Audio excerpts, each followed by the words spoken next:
کہ عورت کا اور مقصد ہی کیا ہے؟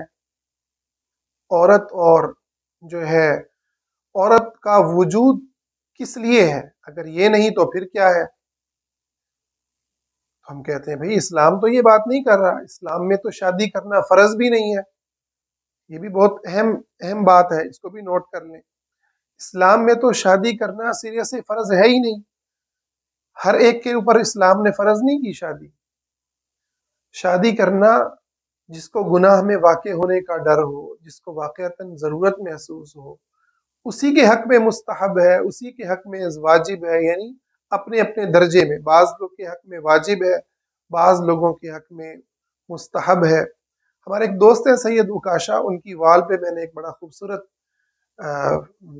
ایک قول پڑھا کہ جس لڑکی کو ضرورت محسوس نہ ہو تو اس کو مجبور نہیں کیا جائے گا، اس کے حق میں شادی نکاح کرنا مکروہ ہے، کیونکہ اس کو خواہش ہی نہیں ہے۔ ایک بندے کو خواہش ہی نہیں ہے تو اس کو آپ کیسے جو ہے اس عمل کے اندر باندھ سکتے ہیں؟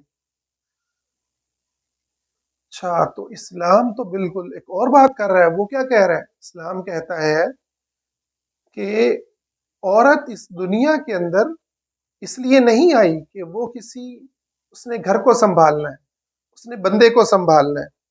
اللہ نے کہیں پہ بھی قرآن میں یہ باتیں نہیں کی۔ یہ البتہ عیسائیت نے باتیں ضرور کی ہیں، عیسائیت کے اندر یہ کانسیپٹ پائے جاتے ہیں، ہندوازم میں یہ کانسیپٹ پائے جاتے ہیں، اور دیگر باطل ادیان کے اندر یہ کانسیپٹ پائے جاتے ہیں کہ عورت تو مرد کے لیے پیدا کی گئی ہے۔ عورت اور مرد دونوں خدا کی عبادت کے لیے پیدا کیے گئے ہیں، اور دونوں کا مقصد وجود اللہ تعالیٰ کی بندگی ہے۔